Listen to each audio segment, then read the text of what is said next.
Avishi Jain and I am here to guide you on those subjects which you find quite boring. जैसे आप bio को ना समझते हैं कि उसको सिर्फ रटना होता है, तो मैं आपको ऐसे पढ़ाऊंगी कि आप सिर्फ कॉन्सेप्ट समझें एंड आपके अंदर ना रटने वाली कोई बात ही नहीं आनी है.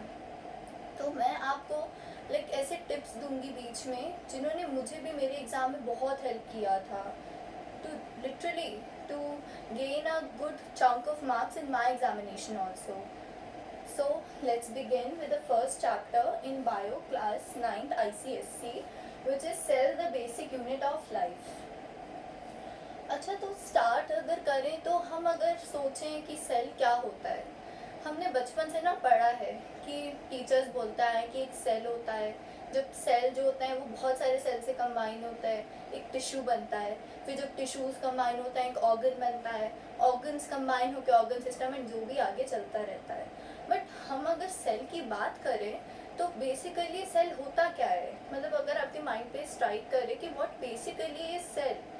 सो cell is just like a small unit. जैसे अगर दीवार होती है, जब दीवार बनती है, so it is made up of those bricks. जो ईच ब्रिक होती है that is called a cell for that building, है ना, दैट फॉर दैट वॉल. तो उसी तरीके से हमारी बॉडी में कि जो छोटा सा सेल होता है, ये जो बहुत सारे कलेक्शन में होता है, then it is forming a tissue.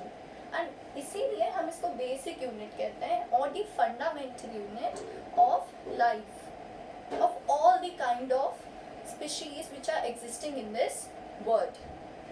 जैसे कि अगर हम स्टार्ट करें तो हमें कुछ पॉइंट्स मैं बताऊंगी आपको, आप उनको जॉट डाउन करना and make a short note type. मतलब पेपर्स में आप 5 to 6 पेजेस लीजिए, उनमें शॉर्ट नोट्स बनाइए, वो बहुत इजी होता है याद करना. जो जो मैं पॉइंट्स बोलूँ आप जॉट डाउन करते जाइए. फर्स्टली अगर आप सेल की बात करें तो आप सेल के कुछ पॉइंट्स याद करिएगा. स्कूल में देखिए आपको याद करवाएंगे it is the basic unit of life और the basic structural unit of life. मैं आपको पॉइंट्स बता रही हूँ जो आप इजी लगेंगे याद करने में भी, एंड आपको रटना नहीं पड़ना है इसमें. जो जो मैं बताऊँ बस उसको दिमाग में रखना, write in your own language. तो पहला पॉइंट है कि cell is the basic unit of life. It is the basic functional और स्ट्रक्चरल यूनिट. ठीक है, क्योंकि अभी हमने जैसे पढ़ा ना, जैसे बिल्डिंग में वॉल में जो सबसे छोटी सी ब्रिक होती है वही तो एक बड़ा सा स्ट्रक्चर देती है ना वॉल का. वैसे ही सेल जो होता है वो जब ज़्यादा कंबाइन होता है तो बॉडी को एक स्ट्रक्चर मिलता है. एंड फंक्शनल, क्योंकि बॉडी के जितने भी फंक्शंस हैं वो एक सेल ही परफॉर्म करता है, राइट. आफ्टर दैट आपको ये याद रखना पड़ेगा कि cell always has its independent existence. It has its independent existence. मतलब कि जो सेल है it resides on its own. मतलब ये नहीं कि आपको उसके ऊपर कोई इफेक्ट डालना पड़ रहा है. आपकी बॉडी में जो सेल हैं उनका कोई रोल है, एंड हर एक अलग बॉडी पार्ट का एक रोल है जो कि एक पर्टिकुलर सेल परफॉर्म करता है.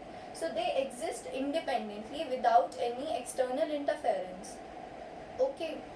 अच्छा, अगर हम अब आगे चलें तो हम बात करेंगे कि हमारे बॉडी पार्ट्स में, हर बॉडी पार्ट में अलग सेल होगा. बट अगर हम सोचें कि ये सेल आया कहाँ से, मतलब सेल के बारे में हमें पता कैसे चला. सो डिस्कवरी वाली बात स्ट्राइक करती है ना कि डिस्कवर कैसे हुए. तो अगर डिस्कवरी की बात करो तो हमें लगता है कि सेल इतना छोटा है तो हम जब तक मैग्नीफाइंग ग्लास या माइक्रोस्कोप का यूज़ नहीं करेंगे तब तक तो हम ऑफकोर्स देख ही नहीं पाएंगे सेल को. सो उसी के लिए एक माइक्रोस्कोप की इन्वेंशन हुई. एंड आपके सिलेबस में आपको 3 माइक्रोस्कोप पढ़ने हैं. One is by the Antonie van Leeuwenhoek, another is a compound microscope which was by Robert Hooke, and the another was an electron microscope. चलिए पढ़ते हैं उसे.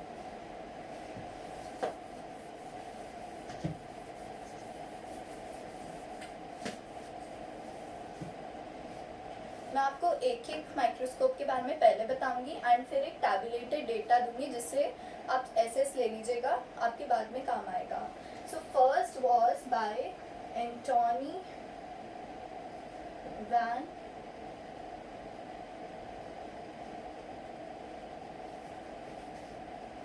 ल्यूवेनहोक. ओके।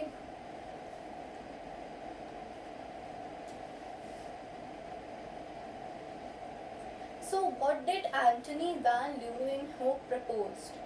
उन्होंने क्या किया था कि यूजुअली उन्होंने करीब 200 जो थी चीज़ें उन्होंने अपने माइक्रोस्कोप से देखी थी, छोटी छोटी चीज़ें वो ऑब्जर्व करते थे। तो उन्होंने एक बार जब अपने माइक्रोस्कोप से देखा, लाइक वो उनका माइक्रोस्कोप पता है कैसा था, जैसे आगे की जो सरफेस है ना वहाँ पे उनके पास ये जो चीज़ थी, this was a biconvex lens. He used a biconvex lens.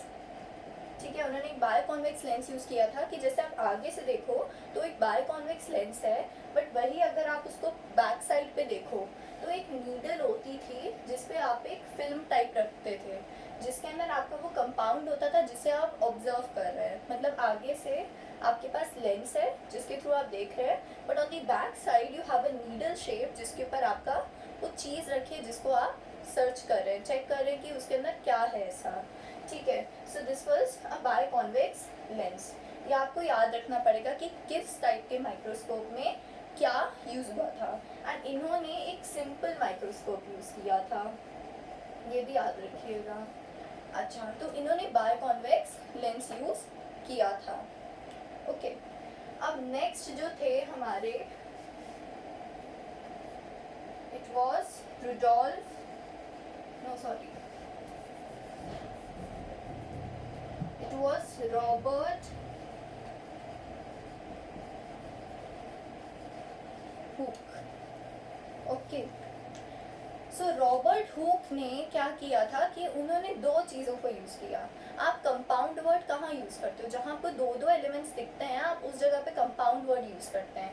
सो वैसे याद रखिएगा कि रॉबर्ट हुक ने जो अपना माइक्रोस्कोप मतलब प्रपोज किया था, it was a compound microscope.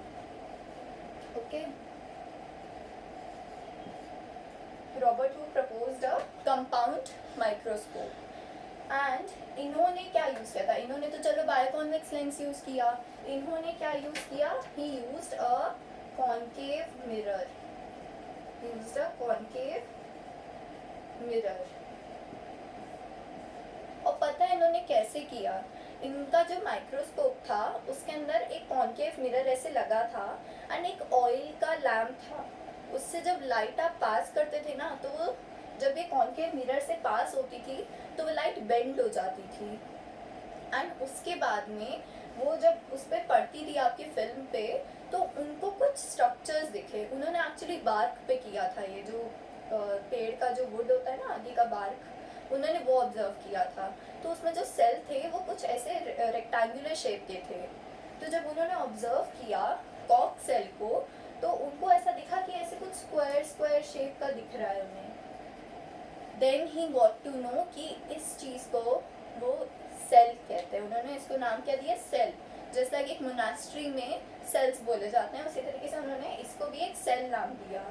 And इनका जो कंपाउंड माइक्रोस्कोप था उसके अकॉर्डिंग अगर आप इसको कंपेयर करो तो इनका जो मैग्नीफाइंग कैपेसिटी थी वो कितनी थी, 200 टाइम्स। ये मैग्नीफाई कितना टाइम करता था, जैसे आपका ऑब्जेक्ट है उसको मैग्नीफाई करता था 200 टाइम्स, और जो ये वाला था वो आपका करता था 2000 टाइम्स। ओके, सो ये आपके दो हो गए। अब नेक्स्ट आता है इलेक्ट्रॉन माइक्रोस्कोप।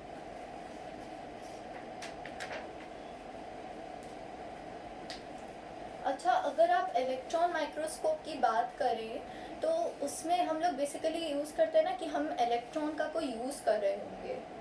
हाँ, तो मतलब गैस तो सही होता है यार, इलेक्ट्रॉन ही तो यूज़ होगा, नाम ही सजेस्ट कर रहा है ऐसा। देखते हैं चलो।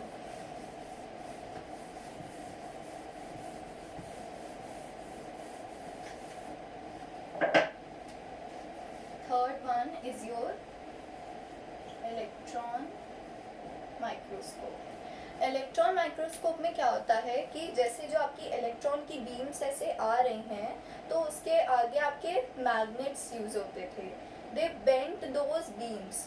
जैसे इलेक्ट्रॉन की जो बीम्स आ रही हैं, बीम्स आपने पढ़ा हुआ है ना बेसिक क्लास में, वो ऐसे बीम्स आ रही हैं तो मैग्नेट्स, मैग्नेट तो ऐसे ही आता है ना, इमेजिन करो मैग्नेट तो यही आ जाता है दिमाग में। तो मैग्नेट पे जो बीम्स आती थी ना वो ऐसे करके बेंड हो जाती हैं इलेक्ट्रॉन माइक्रोस्कोप का आप जब यूज़ करते हो। अच्छा, आप लोग क्या गेस कर सकते हो कि इलेक्ट्रॉन माइक्रोस्कोप कितना मैग्नीफाई करता होगा? Just comment it. तो इलेक्ट्रॉन माइक्रोस्कोप जो है ना, वो इतना करता है जितना वो सिंपल और कंपाउंड कर ही नहीं सकते। It's about 2 lakh times. 2 lakh time से आपका मैग्नीफाई करता है, ठीक है, इलेक्ट्रॉन माइक्रोस्कोप। एंड जो पहले के दो थे वो क्या यूज़ करते थे? Glass lenses. जैसे पहला वाला क्या यूज़ करता था? बाइकॉन्वेक्स, और वो वाला कॉन्केव मिरर टाइप। बट ये जो है वो directly electron beams which were being bent by a magnet. एक इमेज बना लो इसकी दिमाग में ताकि याद रहे। एंड मैं आपको कोई भी इतना एक्स्ट्रा पॉइंट नहीं बता रही हूँ, मैं आपको वो पॉइंट बता रही हूँ जो एग्जाम में आपको स्कोर करने में हेल्प करेगा। क्योंकि सीरियसली पता है क्या होता है, आप जब 8th क्लास से 9th में आते हो आपको लगता है कि इतना कोर्स एकदम से बढ़ गया है। मुझे भी लगा था जब मैं आई थी, बट फिर जब धीरे धीरे पढ़ा, मैंने कुछ ट्रिक्स निकाली, तो मैंने सोचा कि आपकी हेल्प कर दी जाए, आपको याद करने के ट्रिक्स बताएं। सो ये बहुत बेनिफिट किया था मुझे। आप लोग भी इसको ट्राई करिएगा, डायग्राम की मदद से याद करना है सारी कंटेंट। तो ये तो हो गया हमारे इलेक्ट्रॉन माइक्रोस्कोप का। नाउ एज आई सेड कि मैं आपको टैबुलेटेड फॉर्म भी बताऊंगी। तो तीनों में आपका अगर डिफरेंस पूछा जाए तो आपको 2-3 चीज़ें याद करनी है बस। ये आपका सिंपल हो गया, ये कंपाउंड हो गया, ये इलेक्ट्रॉन माइक्रोस्कोप हो गया। सिंपल की जो मैग्नीफाइंग पावर थी वो आपकी अबाउट 200 टाइम्स थी।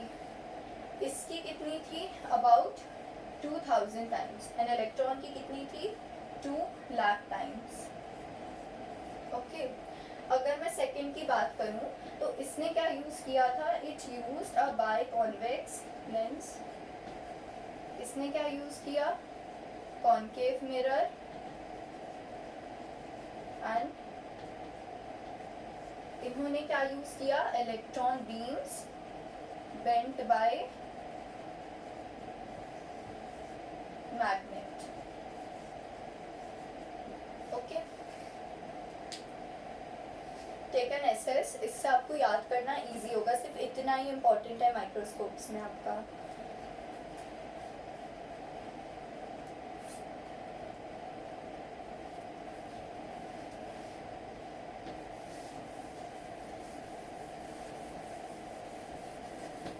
अच्छा, नेक्स्ट आते हैं हम सेल थ्योरी की तरफ। ओके, सो सेल थ्योरी आपको क्या सजेस्ट करती है? जैसे अगर आप सोचो कि एनिमल्स नहीं है यार, प्लांट्स नहीं है, तो उनके सेल तो थोड़े अलग ही होंगे ना। ऑफ कोर्स यार, अलग ऑर्गेनिज्म में सेल तो अलग ही होंगे ना, बट फंक्शन अलग होंगे। बट डिस्कवरी जो हुई थी वो भी इसी बेसिस पे हुई थी कि प्लांट्स भी उसी चीज़ को कॉन्स्टिट्यूट करते हैं जिस चीज़ को एनिमल्स करते हैं। मतलब दोनों ही बने किसके हैं? सेल्स की तो बने हैं। जैसे कि अगर हम बात करें एनिमल सेल की, तो सबसे पहले जो इंसान थे जिन्होंने एनिमल सेल पे वर्कआउट किया, ही वॉज थियोडर श्वान। ओके, ही वॉज थियोडर श्वान। याद रखना, नाम आपसे पूछे जाते हैं। सो थियोडर श्वान जो था उन्होंने एनिमल सेल पे किया था। Okay, because he was a German zoologist. But अगर आप उसकी बात करो जिन्होंने प्लांट सेल का किया था, सो दैट इज मेथियास स्कील्डन। तो मेथियास स्कील्डन जो थे उन्होंने किस पे किया था? प्लांट सेल पे। इन्होंने बल्कि इनके 1 साल बाद डिस्कवर किया था। तो इन्होंने एनिमल सेल डिस्कवर किया था, इन्होंने प्लांट सेल डिस्कवर किया था। अब जो हम आते हैं सेल थ्योरी की बात तो कर ही रहे हैं, तो रुडोल्फ वर्चो का नाम हम कैसे भूल सकते हैं? सो रुडोल्फ वर्चो जो थे उन्होंने मेन सेल थ्योरी जो थी वो प्रपोज की थी कि सेल थ्योरी एग्जैक्टली है क्या, उसमें क्या कैसी चीज़ें हैं। तो इन दोनों ने बताया था कि जो प्लांट और एनिमल सेल होते हैं, जो बॉडी होती है वो बेसिकली सेल्स की बनी है, दोनों की ही बॉडी सेल की बनी है। एंड रुडोल्फ वर्चो जो थे उन्होंने प्रपोज की थी सेल थ्योरी। इन्होंने प्रपोज की थी सेल थ्योरी। सो सेल थ्योरी के क्या क्या ऐसे पॉइंट्स हैं वो आपको याद करना है in the point form. 3 points हैं सेल थ्योरी के जो आपको याद करने हैं, ठीक है। पहला है कि जो सेल है वो आपका फंक्शनल और वही फंक्शनल एंड स्ट्रक्चरल यूनिट है, ठीक है। सेकेंड जो था वो ये था कि जितने भी हमारे बॉडी में सेल्स हैं दे arise from the pre existing cells. ये याद कर लेना, शॉर्ट में ऐसे याद करोगे ना, दो कीवर्ड देखोगे तो आपको याद जल्दी होगा कि प्री एग्जिस्टिंग सेल से आते हैं जितने भी सेल्स हैं हमारे। इसका क्या मतलब है, मतलब जो हमारा पहले से सेल होगा ना, जब वो डिवाइड होता है उसके बाद वो आपके और छोटे छोटे सेल देता है। सो जो प्री एग्जिस्टिंग, जो पहले से सेल एग्जिस्ट कर रहा है उसी से तो नए वाले आ रहे हैं ना, इसीलिए प्री एग्जिस्टिंग सेल हुआ।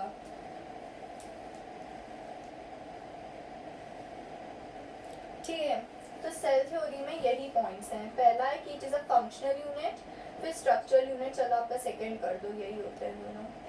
It is the basic functional unit, structural unit, and ये आपका थर्ड हो गया कि it arises from the pre existing cells, ठीक है। अब उसके बाद में आपको कुछ पॉइंट्स बता देंगे कि सेल कहाँ से आया, क्या ऐसा काम होता है उसका। सो आप उसके लिए याद क्या करोगे कि सेल जो होता है, अगर हम बात करें कि it is the basic functional unit. अच्छा, अगर हम सोचें कि फंक्शनल यूनिट ऐसा क्या है उसमें, तो जैसे कि अगर आपकी मसल सेल है तो वो मसल सेल ही तो आपका कॉन्ट्रैक्शन और रिलैक्सेशन का काम कर सकता है। आपकी जो बॉडी की मसल्स हैं उनको रिलैक्स होना, कॉन्ट्रैक्ट होना, जितनी भी चीज़ें हैं इन सब का रोल कौन प्ले करता है, मसल सेल्स। उसके बाद जैसे आपके जो गट सेल्स होते हैं वही कुछ एंजाइम से क्रिएट करते हैं जिसके थ्रू आपका डाइजेशन होता है बॉडी में, ठीक है। अगर वही प्लांट सेल की भी बात करें ना, हम लोग दोनों साइड को डिस्कस करें, एनिमल भी और प्लांट भी। तो अगर प्लांट सेल की बात करो तो प्लांट सेल में क्या होता है, जैसे जो रूट्स के सेल होते हैं वो पानी एब्जॉर्ब करने में हेल्प करते हैं, जो लीव्स के सेल होते हैं वो खाने बनाने में हेल्प करते हैं, जैसे फोटोसिंथेसिस में यूज़ होता है, ठीक है। नेक्स्ट अगर स्ट्रक्चर की बात करें, यार बॉडी का पूरा स्ट्रक्चर ही सेल ने दिया है। अगर आप एनिमल की स्ट्रक्चर की बात करते हो सारे स्ट्रक्चरल यूनिट्स तो सेल ही है ना। फिर प्री एग्जिस्टिंग सेल्स। अच्छा, अगर आप सोचो कि आपकी बॉडी में सेल जाते क्या हैं, क्या सेल हमेशा अगर आ गए तो क्या वो कहीं जाएंगे? नहीं। जैसे आप कभी देखोगे कि आपकी स्किन जो होती है थोड़ी वाइटिश हो जाती है, सो उसका क्या मतलब होता है, उसका मतलब क्या हम सोच सकते हैं कि उसका क्या मतलब है, वाइट हो रही है माई स्किन। इट मीन्स कि आपके जो सेल्स हैं पुरानी, दे हैव डाइड, वो जा रहे हैं, they are going to wither away. तो जो न्यू सेल्स हैं वो आपकी कहाँ से उग जाएंगे, कहीं आसमान से तो टपक के आ नहीं जाने हैं। तो जो आपके प्री एग्जिस्टिंग सेल्स होता है ना वो वापस आपके डिवाइड होते हैं। आप पढ़ोगे क्लास 10th में इसके बारे में, जो आपके सेल्स होते हैं वो डिवाइड होते हैं एंड इसलिए आपके न्यू सेल्स अराइज होते हैं। इससे जो आपके पुराने सेल हैं उसके थ्रू आपके न्यू सेल आएंगे, ठीक है। एंड ऐसा नहीं है कि आपकी हर एक सेल जो है एक साथ आपकी पूरी बॉडी झड़ गई, कि बॉडी का हर सेल एक साथ जड़ गया, ऐसा होता नहीं है। ऑफकोर्स ऐसा होता तो इंसान ही एग्जिस्ट नहीं करता। सो आपकी बॉडी का जो हर एक सेल है ना वो अलग अलग पीरियड के लिए एग्जिस्ट करता है एंड जब उसका टाइम हो जाता है वो निकल लेता है। जैसे कि रेड ब्लड सेल की बात करो तो रेड ब्लड सेल जो होता है वो ज़्यादा से ज़्यादा 120 डेज टिकता है, फिर कहते हैं टाटा बाय बाय, फिर वो चला ही जाता है। फिर रेड ब्लड सेल ज़्यादा दिन नहीं रुकता। इवन जो वाइट ब्लड सेल भी है ना आपके, वो भी कुछ ही समय के काम करते हैं, उसके बाद में दे ऑल्सो गो अवे। सो हर एक सेल का लाइफ साइकिल अलग है, ठीक है।